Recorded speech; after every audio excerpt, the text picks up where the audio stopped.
Hello, I am Stephen Adams, the chair of the Leadership, Recruitment, and Nomination Committee for Acrl, and I'd like to welcome you today to the Acrl Presidential Candidates um, recorded interview session. This will be obviously posted on the web for you to view as you think about what kind of leader you're interested in having for Acrl in advance of the election. Today we will get the chance to meet our two candidates, Emily Daly and Erin Ellis. And now I'll read their bios to give you a sense of who they are. We have a set of prepared questions, and we'll go through those. And we've already flipped a coin, done a coin toss to determine the order, and Erin will be going first for the first question, and then we'll go back and forth between the two of them, alternating order for each question. So now I'll introduce each candidate. Emily Daly is head of assessment Emily Daly is head of assessment and user experience at the Duke University Libraries in Durham, North Carolina. She has nearly 18 years of experience in libraries, starting as a teen librarian at a public library in Wyoming, and then working as a school librarian at a public high school in Durham before beginning at Duke in 2006. During her time in Acrl, Emily has served as a director at large on the Acrl Board of Directors, as a member of the College and Research Libraries News Editorial Board, and in various positions within the Acrl University Library section. Emily has also been involved in ALA committees. She was asked by the Acrl Board of Directors to represent Acrl's interest on the ALA Steering Committee for Organizational Effectiveness, SCOE. And she's currently on the ALA Constitution and Bylaws Committee, where she hopes to help enact recommendations for change put forth by SCOE and the Forward Together working groups. Outside of work and Acrl, Emily can be found trying new cookie recipes, watching birds, taking part in online yoga and exercise classes, and hanging out with her family, including her pandemic kitten, Oscar. All right, and Erin uses she/her pronouns and is the Associate Dean for Research and Learning Services at Indiana University in Bloomington, a position she has held since 2018. Before arriving at IU, Erin was the Associate Dean of the Research and Learning Division at the University of Kansas Libraries for 5 years, and was the head of Instructional Services and the Social Sciences Librarian prior to that. Erin has an MLS from Emporia State University and an MS in Higher Education Administration from the University of Kansas, and is a proud member of the 2016 ARL Leadership Fellows cohort. She's been a member of Acrl since 2003.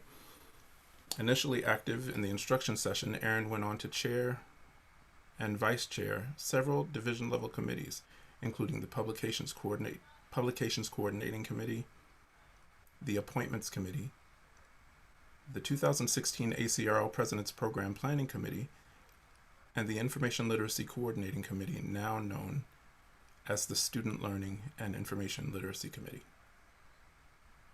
Currently, she's the co-convener of the University Library Section's Future of University Libraries discussion group. Throughout her career, she has published and presented on a variety of topics related to instruction and information literacy, and is the co-editor of the recent ALA publication, Coaching Copyright. Now that we have heard the introductions of each candidates, we'll proceed with the questions. By the way, we'll have our video off today for everyone's convenience because our candidates will be reading most of their answers. And I'll launch into question 1, which Erin will be answering first. Are you ready, Erin? I am. All right. Question 1 is, please share your Acrl story. How has involvement shaped your career trajectory, and why is leading Acrl a compelling next step? Well, first, I'd like to say thank you to the Acrl, LRNC, and to you, Steve, for moderating this session. I'd also like to acknowledge Emily, who's been such a great colleague throughout this whole process. Acrl has been integral to my professional growth and identity for the entirety of my career, nearly 20 years. Since 2005, I've been building my Acrl toolbox, and it's full of experiences and tools. I was introduced to Acrl in graduate school when I was invited to co-present at Acrl's 2003 conference. That experience was incredibly meaningful, and I've been a member of Acrl ever since.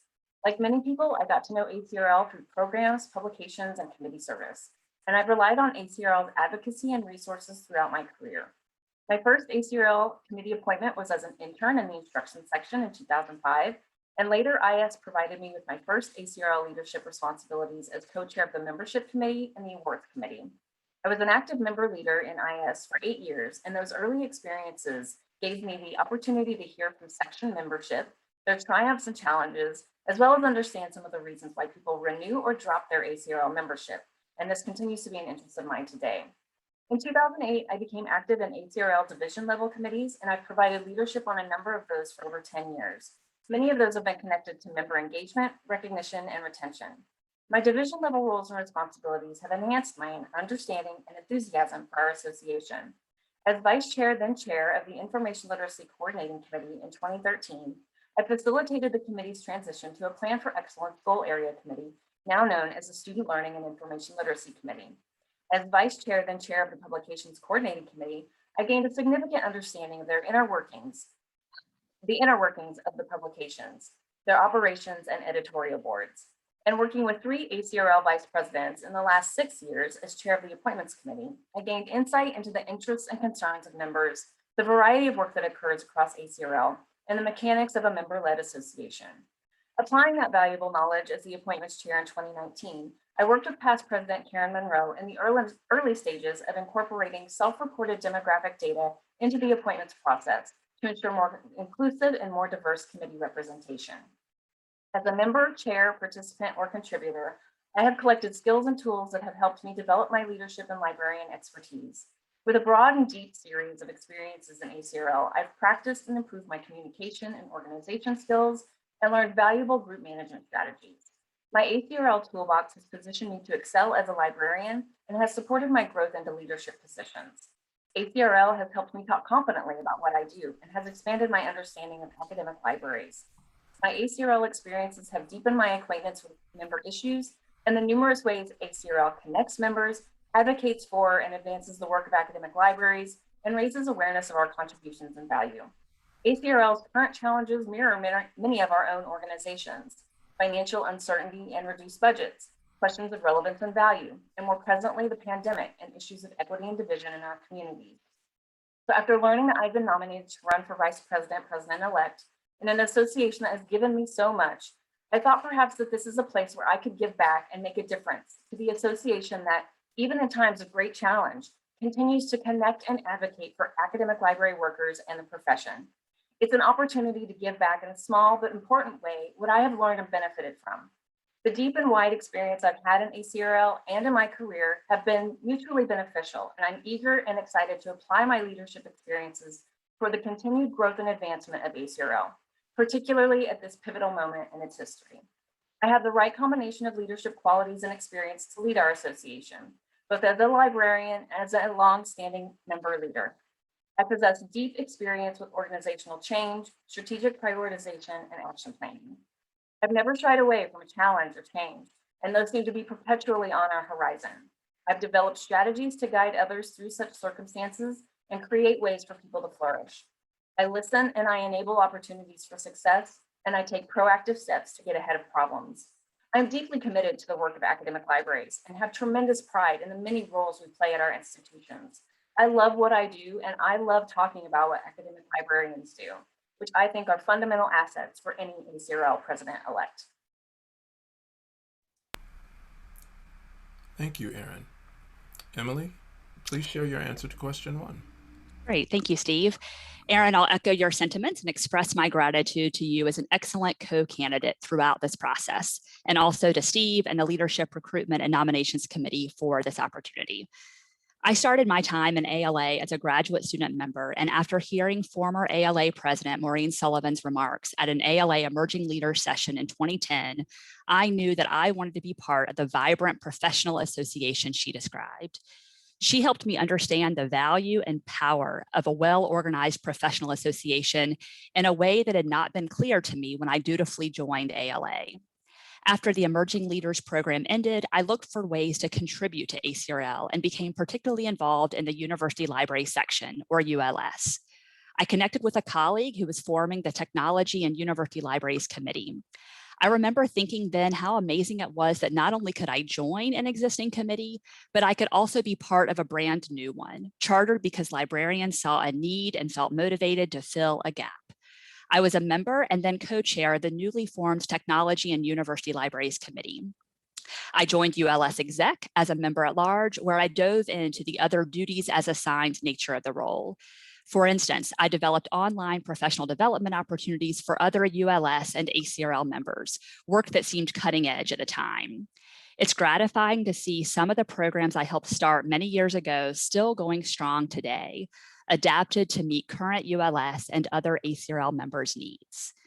In 2016, I was honored to be elected to the ACRL Board of Directors, where I served a 4-year term that wrapped up this past June. My time on the board serves as a milestone of my career. I learned a tremendous amount by observing skilled leaders in action. This 4-year period also marked a significant time of growth for me as a middle manager and leader at Duke Libraries.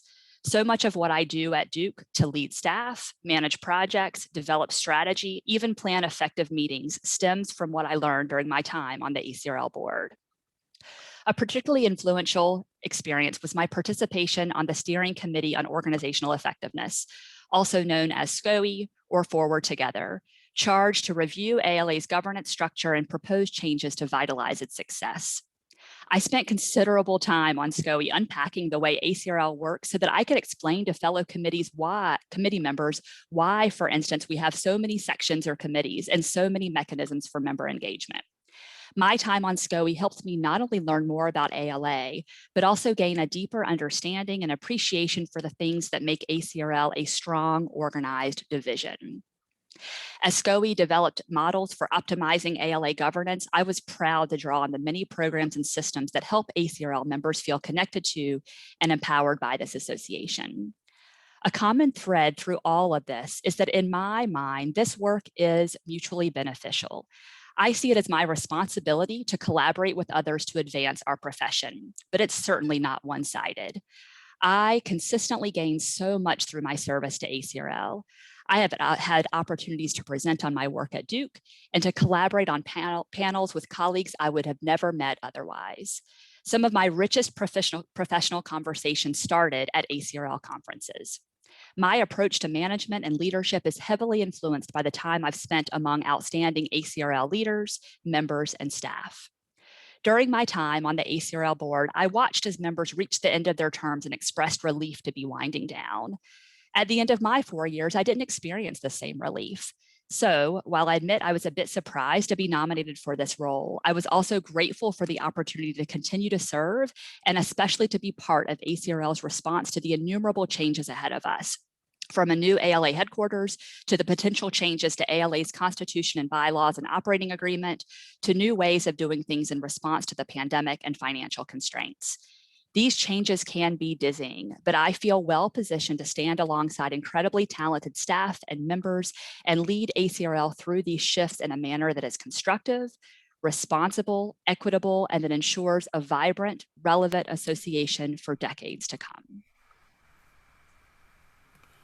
Thank you, Emily.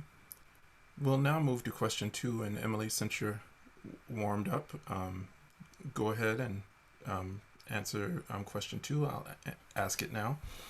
The global pandemic, the current reckoning around race and policing in the United States, and our fractured political climate are having an impact on every professional sector, including academic librarianship.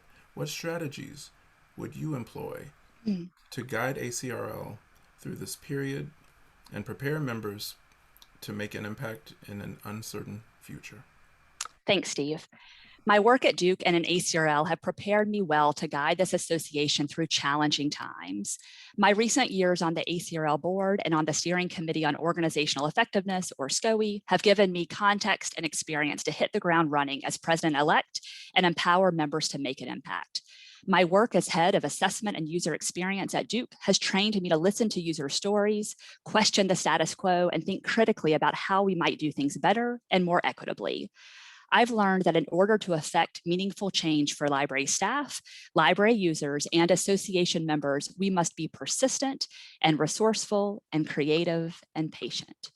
For instance, when my department at Duke led an in-depth qualitative study of Black students in 2019 and then reported findings in early 2020, just as the pandemic upended the way we work and live, I worried that our study and recommendations for change would be shelved indefinitely. When communities rose up in protest to the murders of Breonna Taylor, George Floyd, and countless other Black citizens of this country, I held myself accountable for responding to what we learned from the Black undergraduate and graduate students who participated in our study, giving us their time and trust. Since June 2020, my staff and I have discussed this work with numerous groups at Duke and across the country. We are committed to creating a more just library and campus for Black students now and in the future. Through my work on studies like this one, I've learned the importance of generous accountability and transparency, of communicating to library and campus administration as well as to staff whose day-to-day work is affected by findings and recommendations. My current role demands that I collaborate with colleagues throughout the Duke libraries and across campus. In many cases, I have no supervisory responsibility for the staff I rely on to implement improvements. So I must build trust and cultivate relationships to move work forward and make an impact. In order to navigate the many changes ahead of us, I will apply project and staff management strategies and the listening and communication techniques I have honed at Duke and in this association. If elected, I will also leverage the strategies that have been effective in Acrl for years.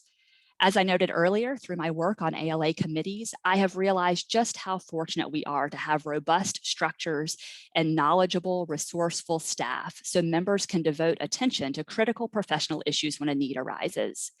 Members routinely propose new groups within their sections, and the Acrl board regularly charges groups to investigate issues they uncover during a discussion or that are brought to their attention by others. The work that comes out of these member teams is impressive, resulting in important changes in policy, new resources for librarians, and opportunities to learn how others are tackling similar issues. Acrl's annual strategic planning session is another effective tool. And while it certainly looked different this year, a continued commitment to collaborative, inclusive, strategic planning sessions will be critical to Acrl's forward momentum during uncertainty and change. Finally, I will employ compassionate kindness. These are stressful, emotional times. And while the impacts are not the same for each of us, I think we can safely say that everyone has been affected by the pandemic, the movement for racial equity, the fractured political climate, and financial pressures and changes in higher education, librarianship, and this association. As we live through and attempt to process these seismic shifts, we must be kind to ourselves and to each other. Part of compassionate kindness is giving ourselves permission to focus on what we believe will have the greatest impact on Acrl members and our profession. Librarians are notorious for trying to be all things to all people, always saying yes to more services, more outreach, more partnerships. Given this tendency, we must identify the programs that are sapping our energy, the practices that may be hurtful or exclusionary, and the structures that simply no longer serve us well. A strategic, focused, and honest appraisal of what we can reasonably do will enable ACRL members to deliver high-value, high-impact programs and services during these unsettling times. Thank you. Excuse me. Thank you, Emily, for your thoughtful answer. Erin, would you please share your answer to question 2? Let me start by saying how heartened I am with the number of efforts that are occurring throughout ACRL and across our profession to address the difficult and stressful time we're living through. Heightened awareness of racist acts and systems of oppression, continued violence against members of BIPOC communities, and divisive politics, all occurring amidst a worldwide pandemic. It's a lot, and it's a lot all at once. And it's brought us to a major inflection point. What is clear to me is that we can't return to the same old practices that we were engaging in pre-pandemic, or before our last 2 elections, or before the violence against Black and Indigenous people and people of color was in front of us on every screen. Returning in whole to the status quo and what we once considered normal won't be the way forward. Normal wasn't working for everyone. ACRL and the academic library workers, we find ourselves at a moment where we can and need to redefine ourselves, academic librarianship and library work, and our vision for ACRL. Those of us in higher education and academic libraries are no strangers to challenge or change. No doubt 2020 was remarkably difficult and unsettling in many ways, but we've faced uncertainty in various shapes before, and the future has never been certain. But I know we'll rise to meet whatever 2021 and the next few years bring us. I was recently reminded of some of the work by John Keats and his concept of negative capability, which encompasses a couple of ideas that seem especially apt: the suspension of judgment in order to learn more, and the ability to sit in uncertainties and doubt. Sitting in that kind of ambiguity is hard, but it can be easier when it can be shared. To that end, and to guide us through the next few years as we realize the full consequences of the pandemic and grasp the full implications of racism and oppression in our communities and workplaces, I plan to employ strategies that build community through information sharing, partnerships, resources, and tools. These things have long served as connective tissue in our association, and I want to build more of it and strengthen it. As president-elect, I want to develop and communicate a clear picture of where ACRL is and where we want to go. I want ACRL members to know our association's priorities and what they can expect to continue or change in a timely manner. An important strategy for periods of change and uncertainty is to provide certainty and predictability wherever possible, and provide multiple venues for communication. One way to do that is to create and commit to frequent, clear, and honest communication with our members from the ACRL board and executive director. In times of upheaval and uncertainty, people need information and they need connection. Our section leaders have expressed an interest for years in more regular, intentional gatherings where they can connect in ways that aren't always possible in meetings like Leadership Council. Such gatherings could provide a reliable venue for open and transparent communication and could engage, empower, and support our member leaders through this period. Additionally, it could create paths to powerful collaborations and collective action. I'm also eager to create town halls to hear from members, encourage members to share with one another, and consider ways to engage the under and disengaged.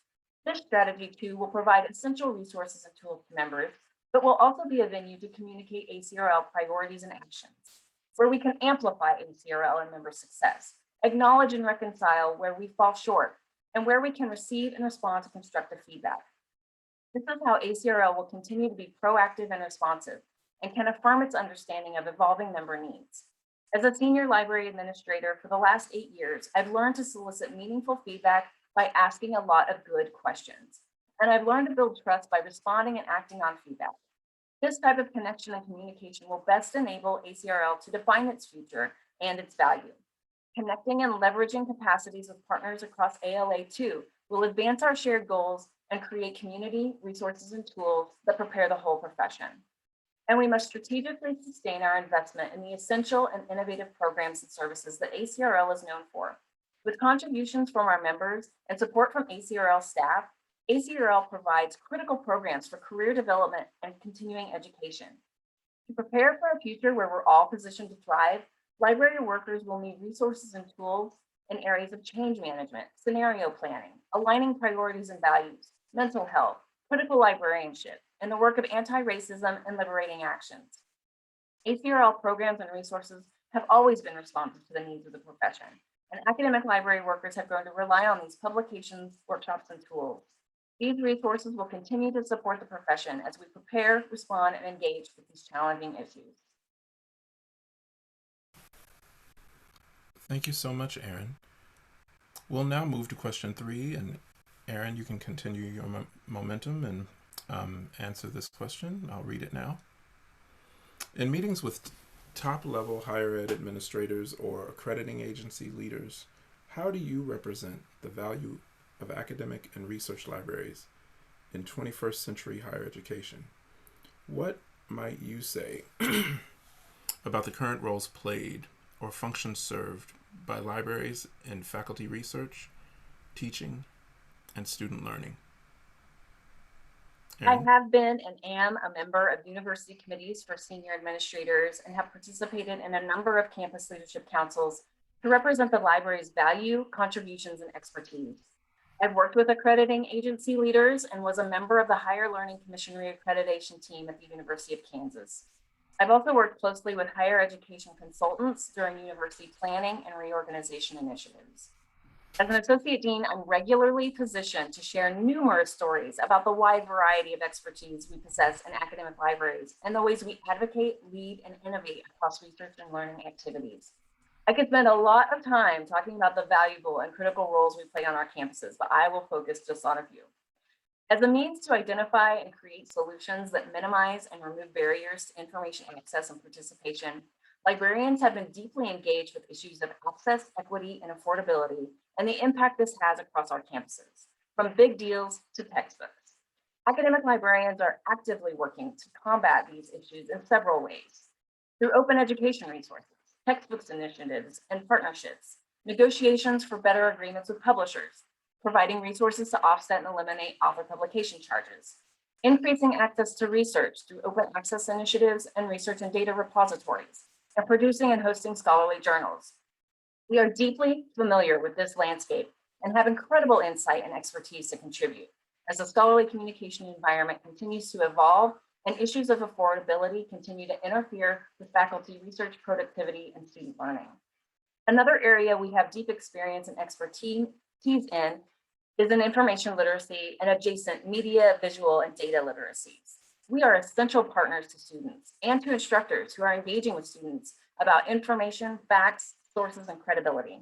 Things that are less clearly definable or distinguishable as facts are disputed and denied, and misinformation proliferates our information landscape. Regardless of your role in academic or research libraries, as information professionals, I think we all feel this deeply and have been aware for many years of the challenges that students experience as they engage with information and sources. The last 5 years in particular have illustrated more than ever the need for critical thinking and information literacy, and librarians have been and continue to be the best partners on any campus to do this work. Barbara Pfister's recent essay and Schoenfeld and Hinchliff's Truth and Lies post in the Scholarly Kitchen last month aptly described the information scene as it stands and the challenges we face, not just within higher education, but within our society. It will take a full commitment from our institutions, from Acrl, and from our partner associations and accreditors to address these considerable challenges. Another area where academic librarians provide outstanding resources, support, and collaboration is in the rapidly developing realm of data. More and more, you'll find librarians and library workers providing a range of data services, providing training and access to data resources and software to analyze, manage, and visualize a variety of data. Libraries are increasingly hubs of expertise in GIS, data management planning, digital scholarship, and data literacy. We're partnering on major grant-funded projects and advancing college and university research agendas with resources, talent, and technical skills that help disseminate all kinds of scholarly products. I haven't even touched on the incredible print and electronic collections we develop and manage, or the amazing efforts that libraries are undertaking to preserve and digitize resources. Initiatives like Project STAND and the AUC Woodruff Library's recent Mellon Grant to archive and enable access to BIPOC student social justice efforts is just one example of how academic libraries are acting to ensure that the scholarly record is inclusive and truly representative. More than ever, librarians are working hard to develop collections that reflect the diversity of our world and ensure that voices that are frequently left out of the canon are exposed. We are committed, trusted partners at our institutions, working with our offices of research, undergraduate education, and information technology. and we contribute considerable value and play essential roles in the research, teaching, and learning enterprises. I'm prepared to discuss these and the many other ways that academic and research libraries advance these missions. Thank you, Erin. Emily, can you now share your answer to question 3? Sure. 3 years ago, I was tasked to represent the library in Duke's SACS reaffirmation process. I also contributed to reaccreditation efforts as the education subject liaison. Duke's programs seeking accreditation are routinely successful in documenting that the library is well equipped to support their research needs. That said, we know that the value of an academic and research library in higher education cannot be boiled down to the number of study seats in the building, the hours we are open to users, or the number of volumes in our collections. We look beyond these numbers to the services and support that librarians and library workers provide. At Duke, I talk with administrators, faculty, and students about ways that the library can support new modes of scholarly work and teaching, including open scholarship, open educational resources, and digital preservation and publishing. We talk with faculty and students about developing and maintaining online identities, the importance of retaining copyright and negotiating contracts, and the ways to track the impact of their scholarship. At the same time, we support students who are new to academia and who feel overwhelmed by the number of online and print resources they have access to. It is a full-time job to keep track of the rapidly changing services and resources. So outreach is key if we want faculty and researchers to be aware of the support they can expect from 21st century librarians. Support for things like data management, user privacy and security, grant planning, digital project planning, systematic reviews, and accessing collaboratively built library collections. When the pandemic hit, library workers were well positioned to pivot to support campus needs, and our campus administration looked to the library as a model for responsiveness and data-driven decision-making. Libraries are accustomed to looking outward, to scanning the environment, to seeing gaps that need to be filled.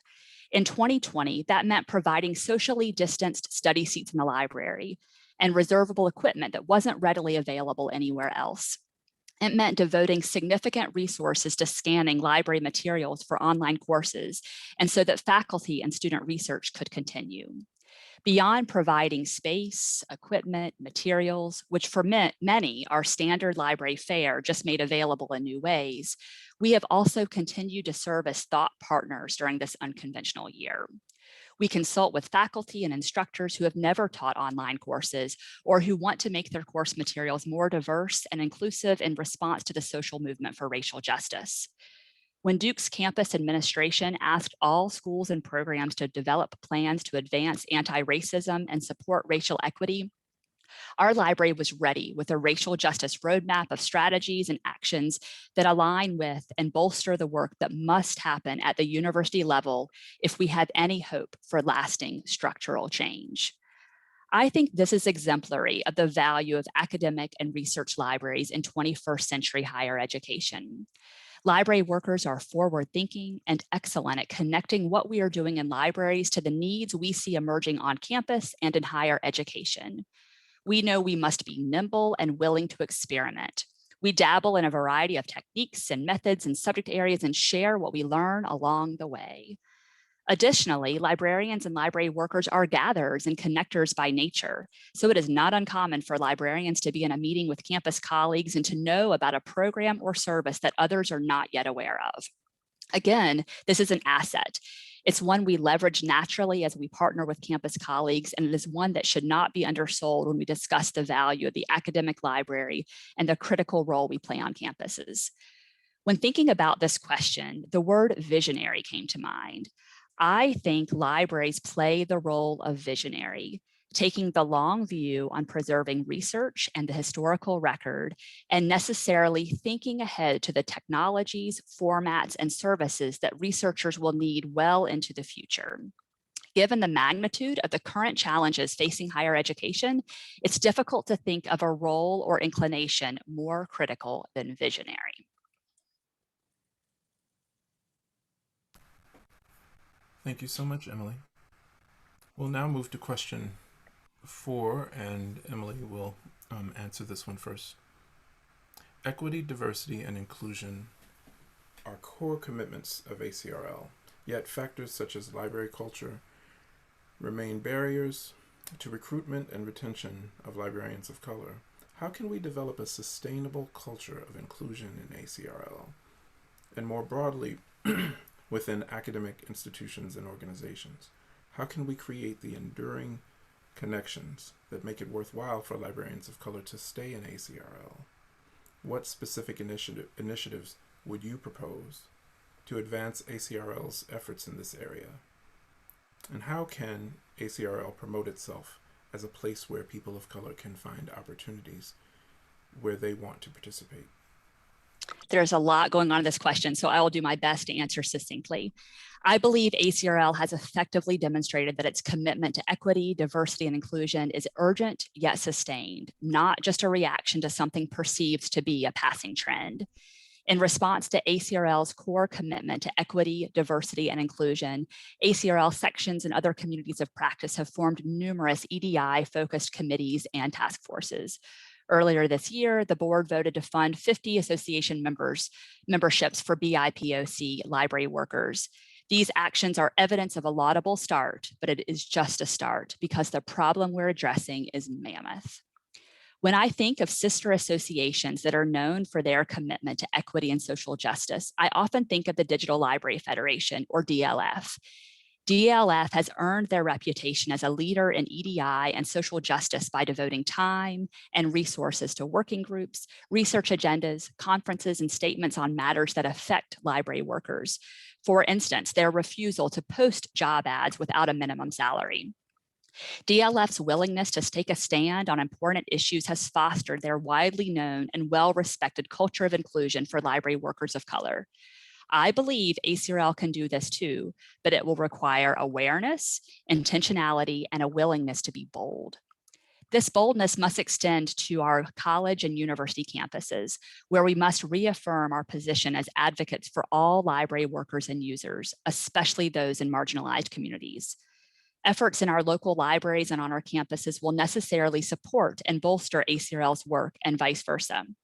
If library workers don't feel valued locally, or worse, are not given opportunities in the first place, they most certainly will not join professional associations like ACRL. We must align efforts on our campuses with those in our association and strive for a virtuous circle of support and inclusion for library workers of color in particular.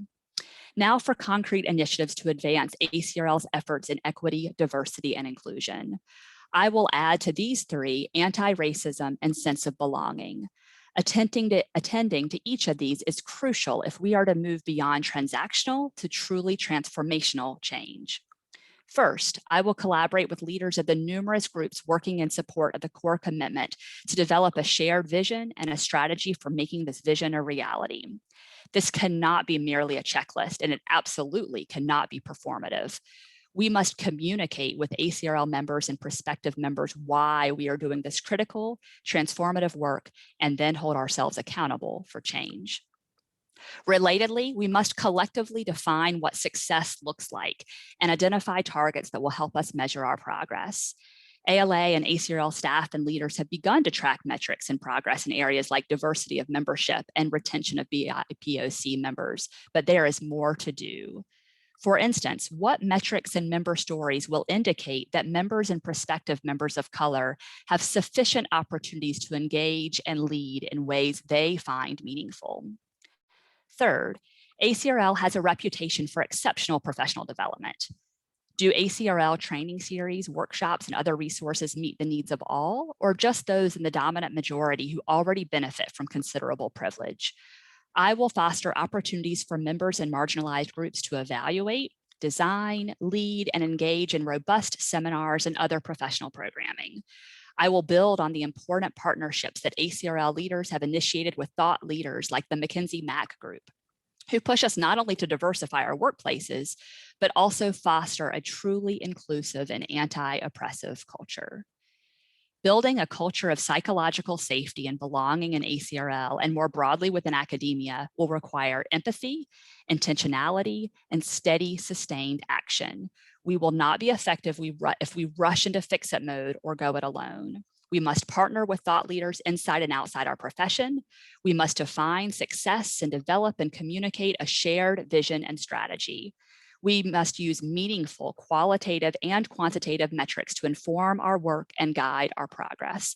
And above all, we must center library workers of color every step of the way. Thank you so much, Emily. Erin, would you mind sharing your answer to question 4? Steve, I have to say that these are not small questions, and with our time today, it's a real challenge to address them adequately. The pandemic, economic and health disparities, racial injustice, and the nation's political landscape have all highlighted the need to reshape many of our systems and structures and adopt practices that truly address the challenges we face across the EDI spectrum. Libraries were built as places of privilege for the privileged, as was much of our higher education system. Culture change is no small endeavor. Some of you may have heard Dieta Jones or Mark Puente talk about toxins in the water. If we think of our association or organizational cultures as water that is around us, who is most likely to survive or thrive? We've had years of programs like the Spectrum Scholars, the Acrl Kaleidoscope Program, Knowledge River graduates, scholarship recipients. And yet, despite these longstanding efforts, our association and many of our home institutions haven't seen much improvement in diversifying our profession. Why? We have not transformed the culture, the water that BIPOC individuals are placed in. I have a lot of ideas and thoughts about these questions, and I want to be clear that as president-elect, this will be something I advance and advocate for as a part of our core commitment, and it will most assuredly be the kind of work that I undertake. We must all be fully apprised of the problems we face as a community and understand the experiences of library workers of color. And together we must commit to adopting and modeling anti-racist practices and actions and anti-oppressive systems and language throughout Acrl. Acrl and its members set the cultural expectations. If we expect Acrl to be inclusive, we have to determine what that looks like and how we'll hold ourselves accountable. Especially Acrl leadership, section leaders, and staff must be expected to model our inclusivity and equity standards, or we'll never get very far. One potential initiative I've thought about involves deeply engaging our members of color and hearing directly from them to understand their experiences. What worked for them in Acrl? What barriers or challenges have they encountered? Why do they stay in Acrl?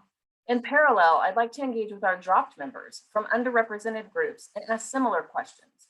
What didn't work for them? Why did they leave? This will take time, but we can learn so much from seeking that kind of intentional conversation. I'd like to identify our member champions from within the BIPOC community and create a sort of You Belong with Acrl campaign that elevates their stories, raises awareness of their contributions, and encourages connection with potential members. Our member champions can help to tell important stories about Acrl's value and opportunities.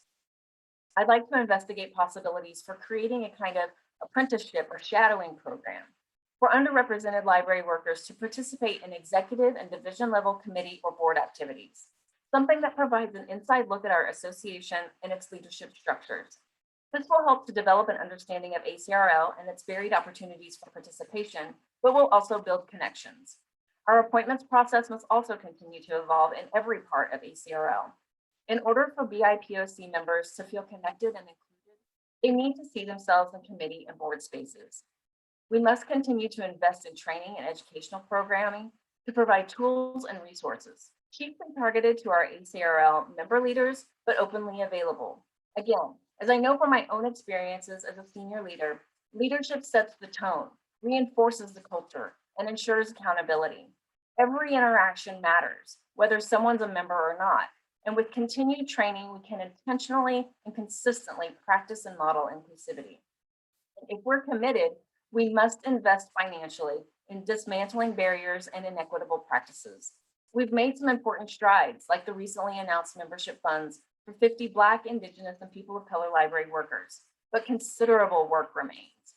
Resources that improve and enhance access to Acrl, openly available training resources, and mechanisms for accountability and assessment are critical to advance Acrl's efforts. These questions you've posed here, Steve, are precisely the kinds of questions Acrl must delve into resolutely. My response has barely scratched the surface of my thoughts about the work that's ahead of us, but I very much look forward to engaging in these efforts and taking action.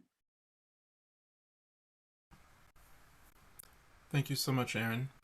We'll now move to question five, which Erin, you will also, you will answer first. We hear anecdotally that librarians are departing the profession and ALA and Acrl due to multiple factors: entrenched culture, disengagement, poor travel funding, a lack of advancement. From your perspective, what is the role of the Acrl president in creating an inclusive and invigorating environment? So some of this is a continuation of the culture issues I briefly touched on in the previous question. It also goes to some of my previous comments about Acrl and the broader profession finding itself at a major inflection point. We need to take a deep dive to discover the parts of Acrl that are the most problematically entrenched, set an intentional path of action to address them, and think innovatively about the expectations we have of our culture. In parallel, we should continue to celebrate and invest in what's working and what's advancing our community goals and the profession. If we capitalize on existing successful efforts and invest in new innovative modes of operating, we'll have an association that people believe in and will commit to. To those ends, I think the Acrl president can play several roles, and I'll describe a few. First and foremost, I think one of the primary tasks of the Acrl president should be to create opportunities to hear from all members, to listen, respond, and act. I've mentioned the forums and town halls I'd like to invite our community into, to have conversations and to seek feedback and respond. As a white cisgender individual, I know that my experience in this profession and association does not match that of many others across our community. And with that privilege and my leadership position, I have a responsibility to empower those around me and enable real change. But that can only happen when a community is encouraged to engage and contribute to safe and frank conversations. I want to have those conversations openly and transparently, build trust through listening and following through, and act on feedback that will improve and strengthen our profession and the Acrl culture. I want to be sure we understand our current and former members, that they see and know that they are valued members of our community, and that what they do is an essential contribution towards something bigger, that each member's experience and talents are a crucial part of the whole Acrl picture and to our development. We know some things, right? The cost of dues and registration fees, for example. Acrl has worked to address some of those kinds of barriers to entry, but while free registrations and reduced membership fees are often helpful, it's the culture that will ultimately help retain members. Culture change won't come quickly, but I'm committed to persisting in our progress and advancing in this effort. It's critical that the Acrl president model enthusiasm and raise awareness of the value and opportunities that exist within Acrl. I've benefited significantly through participating in programs like Immersion, presenting at conferences, and contributing to committees, but there is value even beyond that. There's the Roadshow series, high quality open access publications like RBM, a huge variety of discussion and interest groups, professional advocacy resources, statistics, and toolkits that support our professional work and initiatives, not to mention the supportive expert community of collaborators. These are vital, distinct, and tremendous resources for our community. As president, one of my roles will be to expand upon these resources and ensure that they continue to be strategic investments, and ensure that our members are aware of the plethora of opportunities and that as many of these as possible are openly available and accessible across the profession. I've been working in libraries since I was an undergraduate, 23 years. I've worked in different academic library organizations in a variety of roles, and I've participated in and contributed to a number of Acrl activities initiatives for the last 18 years. As a result, I've developed a deep understanding of the profession and our association, and I've developed a considerable network within academic librarianship. I've become an experienced relationship builder and connector. As Acrl president, I believe that will be a valuable asset and an incredible tool to be aware of opportunities and developments across the profession and make and build pathways for people to learn and connect on shared interests and goals. I also deeply enjoy talking with donors, friends groups, and potential partners about what academic library workers do and what we enable. Securing this kind of support and engagement opens possibilities to advance our goals and creates and sustains opportunities for inclusion and advancement, like expanded publication opportunities and research funding. That kind of community building work is energizing to me and has enabled ways to leverage capacity, channel and focus talents, and create situations where people can contribute, thrive, and succeed. I'm excited about these and the many other roles that the Aecrl president plays, alongside a cast and crew of thousands across our community. Erin, thank you so much for that enthusiastic answer. Very thorough. Emily, would you share your answer to question 5? Sure. Thank you, Steve. I believe the primary role of the Aecrl president is to listen and collaborate with staff, members, and other leaders in order to establish a shared vision and then strategize and implement ways to effect meaningful change. For this particular issue regarding library workers leaving the profession and Aecrl and the need to create a more inclusive and invigorating environment, I would begin by studying existing data to learn more about what we're hearing anecdotally. Aecrl staff and members have engaged consultants to lead multiple member surveys and studies, and Aecrl has implemented numerous recommendations based on findings. Assuming Aecrl staff and other members believe the information coming out of these studies is useful and usable, I would leverage retention data about library workers in Aecrl and the profession more broadly, plus findings from these surveys and studies to identify underlying issues leading library workers to leave. I would collaborate with staff and other leaders to propose changes to our current structures and practices in response to the problems raised in the data. Through all of this, I would advocate for sufficient time and adequate resources to analyze and respond to findings, implement improvements, and then assess the effectiveness of the changes we make.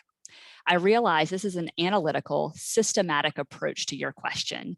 So I'll also speak to what I hear at the root of this question, that there are librarians and library workers who perceive Aecrl to be exclusionary, an association that is not for everyone. It is the responsibility of the Aecrl president to work toward changing this perception, to strive for inclusion and a sense of belonging for all. One person working alone cannot possibly shift culture. So the Aecrl president must motivate and inspire others to accept this as a shared responsibility. A commitment to inclusion and belonging must be reflected in all Aecrl member engagement opportunities and leadership pathways. In my experience, we humans feel more invested in programs, services, and groups we help create or lead. The sheer number and variety of ways for members to develop, lead, and meaningfully engage in Aecrl work is impressive, but none of that matters if the barriers to entry are too high for current or prospective members, or if they don't feel safe to actively participate.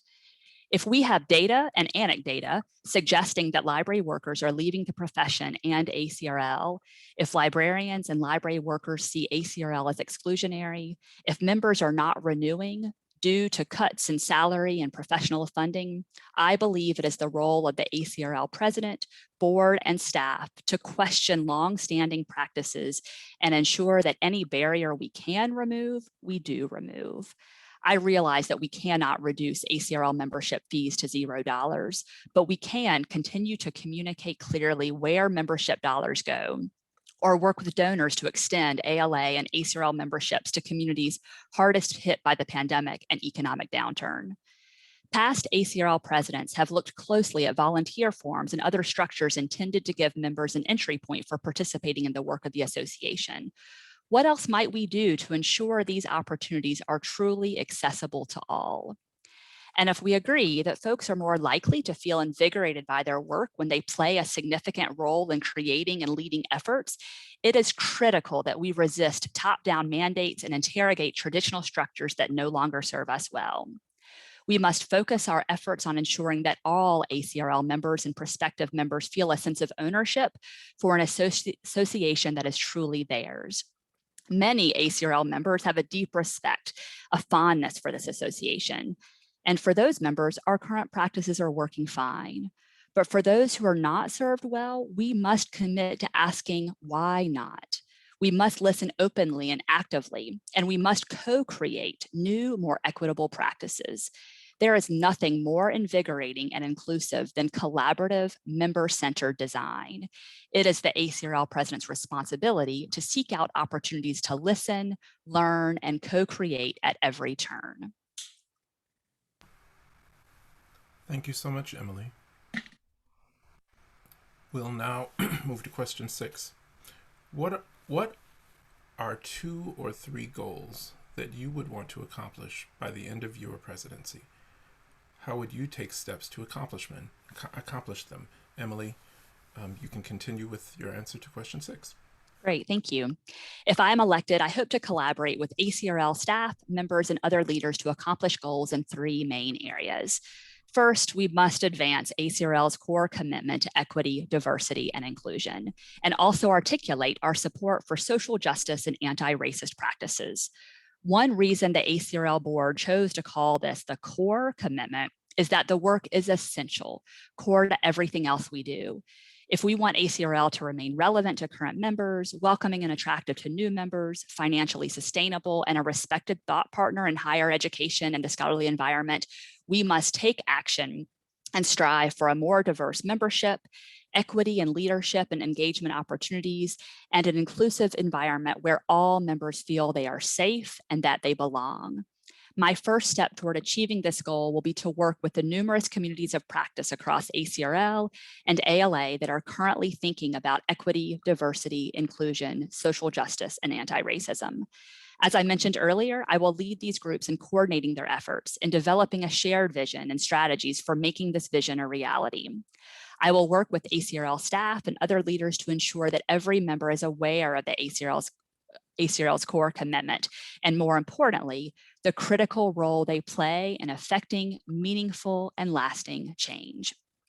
This load is too heavy to carry alone, so we must draw on each other's strength and energy and expertise to move forward toward a more equitable and inclusive association and profession. I also hope to see movement on the recommendations made by the Steering Committee on Organizational Effectiveness, or SCOE. The Forward Together Path to Transformation timeline has continued to be extended, but the intent is for ALA Council to vote on changes to the ALA Constitution this calendar year, with a full ALA and Acrl membership vote to follow next spring. If I am in the role of president during this time, I will collaborate with staff, members, and member leaders to consider how best to apply the recommendations from ALA's 2021 to 2025 pivot strategy into our work in Acrl. Equity, diversity, inclusion, and belonging are the foundation of the Forward Together recommendations. Adapting these recommendations for Acrl will both strengthen our core commitment and enable us to partner more intentionally with colleagues across ALA who are facing many of the same challenges and constraints, and to be optimistic, many of the same possibilities for positive change. Serving on the SCOE committee with passionate library workers from a variety of backgrounds and libraries has been a highlight of my time in Acrl, and I would welcome additional opportunities to think creatively about ways to strengthen not only our division, but all of ALA. Finally, I will encourage Acrl to take a fresh look at opportunities for membership engagement, including professional development and pathways to leadership as we begin to emerge from the pandemic. Acrl staff and members have reformatted the highly regarded roadshow series, and the signature Acrl conference will look very different this year. There are countless things we will be eager to return to post-pandemic, but what practices should we not resume in exactly the same way? What might we do differently in order to be more sustainable, fiscally responsible, and just? How might we be more inclusive and equitable in our current practices? We have much to learn from our colleagues across ALA and in other professional associations. And if elected to this role, I will seek out ways for us to come together to reflect on our successes and challenges during this tumultuous time. None of us asked to live through a global pandemic, but I believe we have a responsibility to not just return to business as usual, but instead to reflect on and refine our practices as librarians and library workers, as Acrl members, as citizens of the world, and ensure that whatever our new normal looks like serves all Acrl members well. Thank you, Emily. Erin, would you please share your answer to question 6? Thank you, Steve. Beyond the various ways I've described for gathering and connecting people across our Acrl community, I have at least 5 goals at my last count, but I will limit myself to 3 here. One goal is to see the board and the Equity, Diversity, and Inclusion Committee work with section, discussion, and interest group leaders to develop a holistic strategy for the association's EDI, social justice, and anti-racism efforts. Right now, there is a lot of activity peppered throughout ACRL through committees, task forces, and working groups. Many of these groups are undertaking similar initiatives. We need to bring all of this work together cohesively. I'd like to establish a 2 to 3 year intentional action plan that pulls these relatively decentralized threads together, establishes benchmarks and measurable outcomes, and creates an accountability structure. A wise colleague of mine once said, if you want to see an organization's priorities and values, just look at their budget. I've never forgotten that. Based on a strategic review of ACRL's annual budget, a joint board and budget and finance committee working group will soon submit recommendations on how ACRL can financially support its core commitment to EDI. This group has been auditing EDI work across the association, and their recommendations will help ensure that this core commitment is integrated into ACRL's financial strategy. I'm eager to see this group's report and will work diligently to see that recommendations that prioritize funds for EDI, social justice, and anti-racism work are implemented and that funding decisions are broadly communicated. These recommendations could be some of our first steps toward developing a holistic plan and financial strategy for ACRL's EDI initiatives. As a division of ALA, another key goal of mine will be for ACRL to continue its contributions to and leadership on the Forward Together recommendations for a reimagined ALA and the outlined pivot strategy and pathway to transformation. Within the 5-year strategy is a specific goal to increase corporate and individual giving. I'd like to lead ACRL into fundraising and donor relations work in general, particularly in ways that focus on creating and sustaining BIPOC communities' access to the association and its resources.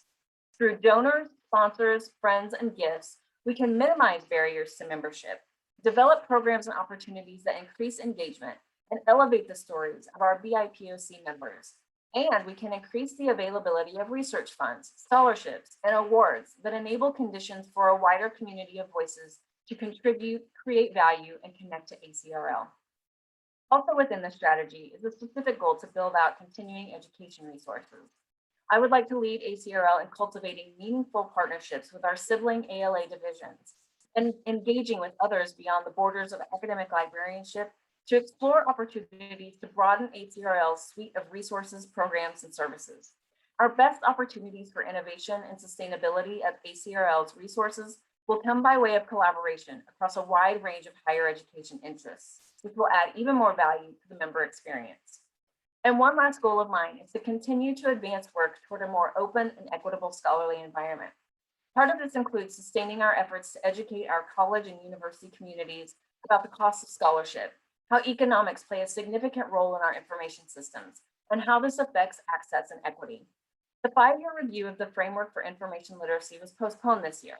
However, I'd like to begin conversations about the framework and how we can leverage this important document to engage communities very purposefully in the implications of gate-kept, closed garden systems and what is wrought when reliable information is kept behind barriers like paywalls and credentials.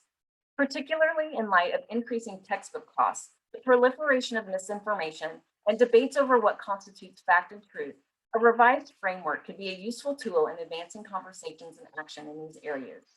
Additionally, models of open access and types of transformative agreements continue to evolve, alongside concerns that we're not doing enough to avoid perpetuating an inequitable system.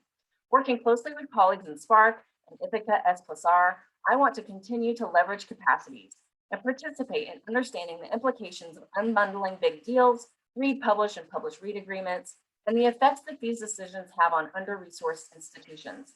Of further interest is how to ensure that equity and inclusion are centered as open access publishing models evolve, and how to address issues of sustainability for endeavors like preprint servers and repositories that have become a natural part of our ecosystem.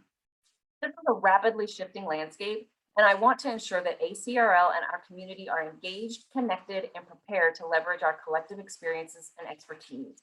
Making progress on these and many other goals will ensure that ACRL emerges from the tumult of 2020, a stronger, more inclusive community, and is an unparalleled and distinctive resource for all library workers. Thank you, Erin. We will now move to closing statements. Um, Emily, would you share yours first? Sure. So in closing, I'd like to thank you, Steve, and the Leadership, Recruitment, and Nominations Committee for asking me to stand for election for ACRL President-elect. A huge thank you to the ACRL staff, and especially to Megan Griffin, Lauren Carlton, and David Free for the work that you have put into this election. It has been enriching, interesting, and impressive to see this aspect of the association's governance up close. And once again, ACRL has gifted me an opportunity to reflect on my leadership and the ways I might contribute to and help advance our profession. It would be an honor to partner with staff and members to continue to puzzle through and address the challenging issues that Erin and I have touched on today. Finally, I commend you, ACRL members, for caring deeply about this work that we have all been called to do. Thank you for welcoming Erin and me into your meetings and for asking us important, challenging questions about the work of ACRL and library work. I invite and encourage you to vote in this year's ACRL election, and I look forward to learning from and collaborating with you in the years ahead. Thank you, Emily. Erin, would you share your closing statement, please? Yes, so thank you again, Steve, and thanks to the ACRL staff that supports this process and to the LRNC. I am truly honored and humbled by this nomination and to stand for election as ACRL Vice President, President-elect. This position comes with tremendous privilege and responsibility to advance the critically important work that we do in academic libraries, to advocate on behalf of academic library workers and our college and research communities, and to collaborate and partner with our colleagues across ALA and with other higher education associations. ACRL finds itself at a critical inflection point brought on by many factors: changes within ALA, social and financial challenges related to higher education and library funding, the pandemic, issues of equity and division in our communities, and evolving member needs. Reflecting on my time as a librarian and as a member of ACRL for nearly 20 years, I'm struck by how much this community has accomplished and advanced together, and how attentive we are to preparing, adapting, and responding to change. As your president-elect, I'll look forward to and am committed to meeting challenges effectively, creating, growing, and transforming with you to advance the work of ACRL and our profession. Thank you so much. Thank you both for your thoughtful answers and statements. And audience, we thank you for your time, energy, and effort as you evaluate these candidates and listen to all they've said today. Please vote in the ALA-ACRL election starting March 8th. Complete details can be found at the URL on this slide. The Leadership, Recruitment, and Nomination Committee would like to thank you for hearing what our candidates have to say today, and we'll close our session. Thanks, Emily. Thanks, Erin. And thanks to all of you in the audience. Take care.